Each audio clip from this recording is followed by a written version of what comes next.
firecracker. Sweet.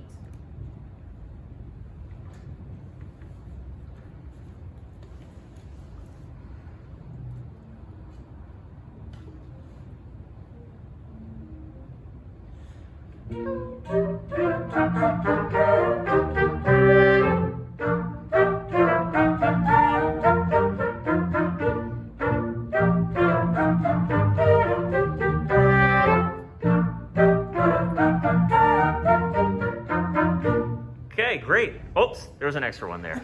Okay. You're having so much fun you wanted to keep going, right? Okay. So this is totally, you just reminded me of something totally off subject for me. Okay. So let's talk about this and this applies a little different to choral than it would to orchestral or band or anything like that. But but understand that you will likely at some time be conducting singers, and you will likely at some time be conducting instrumentalists.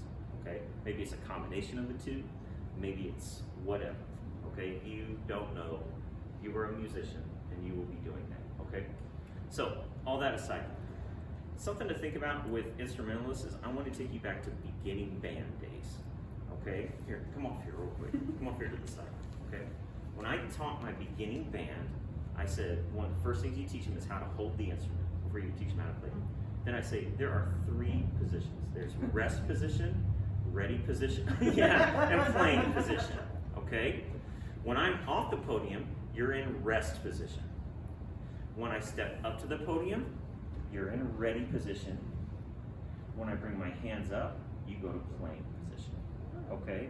Now, I'm not saying you need to do that right now to this group or that sort of thing. But kind of keep that in mind, okay? I wouldn't step up on the podium until I see people I wouldn't step up on the podium as a conductor until I see people are ready, or at least in a mind frame. Like if the altos are having some conversation, and they have their back to me, I would stand on the podium and, hey guys, this is like sacred space, you know? I'd wait, and I'd give them a very, evil glare, that kind of thing. And then, once I have everybody's focus and attention, then I would step on the podium, right? And like, I saw like the trumpets were still kind of getting ready, and I'd wait, and once they, so how would you guys react if I stepped on the podium? Jared, would you sit and look at me like that? You probably would, but anyways, so I step on the podium, right? So they're kind of a little more ready, and then, do you see what I'm saying? So just kind of think through that sequence. And it's more high maintenance for this clientele than it is for this clientele, right? We just need a good posture. We just gotta do a posture and then give us enough time to take a good breath. Good breath. Sometimes it's like I'll go for like a deep breath before they're ready, and I'm like, I've already got a breath. I'm gonna go like. Yeah. And so you remind, this is this, and then so the ready is posture as well. Making sure if you're not there already that, are we ready? Take a deep breath. So you want to think like the performer. You want to think, and I'm talking to everybody. You want to think like the performer. You want to think what they need timing wise to get ready to do this, to get everything set and ready. You want to think what kind of breath they need, what kind of posture they need, and you want to do that. You're the quarterback. You're the coach, okay? And that sort of thing. So make sure you're throwing passes that you catch. All right, come on up here, Shonda. Your wrist movement is extremely clear. I was terrified of doing this one and two. You're going this way, and it's 1 here or 2 here. I want to reverse that so that okay. You don't have to go. You're doing more than you need to. Okay. 1, 2, 1, 2, 1, 2. Just down and up. Okay. And don't let it go. Don't let it go down here. Okay. Are you okay with me? Yeah. Okay. And so it's. If you go this way, that's where we go for 2, like in 1 or 4/4, and so it can get a little confusing, okay?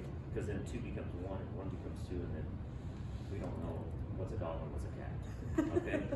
So 1, 2, 1, 2. Does that feel uncomfortable? Looks like a little bit. I want to put my finger right here for support, but no.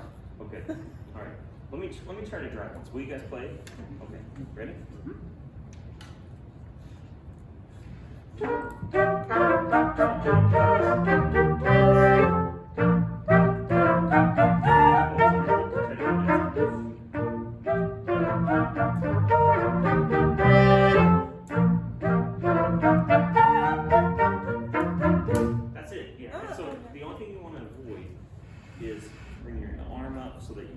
this. We don't really ever want the baton to point down. Unless you're like one of those wacky orchestral conductors that are like, this kind of thing. Okay, so just right out here. Right out here. Okay? Let's do it again. Do it again without me messing around with you, okay? All right, guys, ready?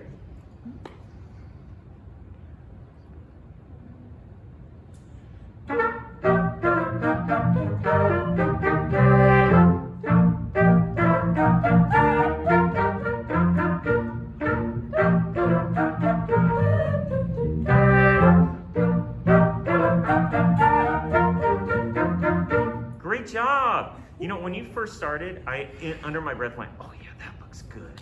That looks good. It really did. You know what I love? I think I know everybody notices this, right? About Shonda, is she has great communication. We were talking about communication earlier.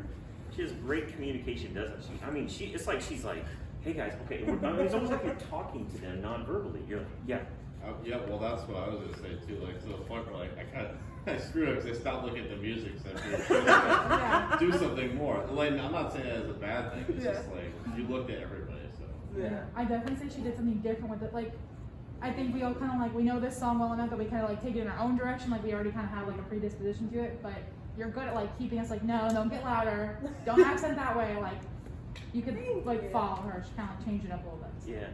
Very good. Yeah. And I mean, you're just like, to me, Well, it was because I like you were remember saying- when I was typing my paper, I think Heather said make sure I give people eye contact and be more engaged. Oh.